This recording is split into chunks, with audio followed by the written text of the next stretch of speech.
ഗുരുവായൂരപ്പൻ്റെ ആടിയ എണ്ണയുടെ മാഹാത്മ്യം എല്ലാവർക്കും ഓൾറെഡി അറിയാവുന്നതാണ്. ഈ അനുഭവം എൻ്റെ സ്വന്തം അനുഭവമാണ്. അതുകൊണ്ടാണ് നിങ്ങളുമായിട്ട് ഷെയർ ചെയ്യാമെന്ന് ചിന്തിച്ചത്. പുതിയ ജോലിയുടെ ഭാഗമായിട്ട് കൊല്ലം മുതൽ തിരുവനന്തപുരം വരെയും തിരികെ തിരുവനന്തപുരത്ത് നിന്ന് കൊല്ലം വരെയും ആഴ്ചയിൽ 5 മുതൽ 6 ദിവസം വരെ സ്ഥിരമായി ട്രെയിനിൽ യാത്ര ചെയ്യുകയായിരുന്നു ഞാൻ. മിക്ക ദിവസവും സീറ്റ് കിട്ടാറില്ല, നിന്നുകൊണ്ടാണ് യാത്ര. അതുകൊണ്ട് തന്നെ ഒരു 2-3 ആഴ്ച ആയപ്പോഴത്തേക്കും നടുവിന് നല്ല സ്ട്രെയിനും വേദനയും തോന്നി തുടങ്ങി. അപ്പോഴാണ് എൻ്റെ സുഹൃത്ത് സൗമ്യ ഗുരുവായൂരത്തെ ആടിയ എണ്ണയെക്കുറിച്ച് എന്നോട് പറയുന്നത്. ഉടനെ തന്നെ അടുത്ത 2-3 ദിവസത്തിനുള്ളിൽ ഞാൻ ഗുരുവായൂർ പോവുകയും ആടിയ എണ്ണ വാങ്ങുകയും ചെയ്തു. ഒരു ബോട്ടിൽ മതിയായിരുന്നു, എങ്കിലും ഞാൻ 2 ബോട്ടിൽ വാങ്ങി. ശേഷിക്കുന്ന ഒരു ബോട്ടിൽ ഞാൻ സൗമ്യയ്ക്ക് സമ്മാനിക്കുകയും ചെയ്തു.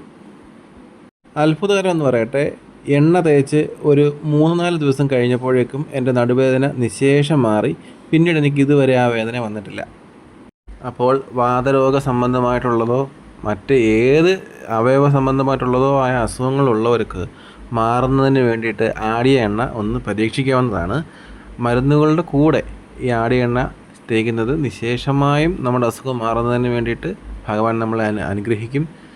ഏത് ഭാഗത്താണോ നമുക്ക് ബുദ്ധിമുട്ട് ആ ഭാഗത്ത് അല്പം തേച്ചതിന് ശേഷം കുളിക്കുക. അങ്ങനെ നമ്മളെക്കൊണ്ട് ചെയ്യാൻ പറ്റുന്ന രീതിയിൽ ഭഗവാനെ വിളിക്കുക. ഉറപ്പായിട്ടും ഭഗവാൻ നമ്മളെ സംരക്ഷിക്കും.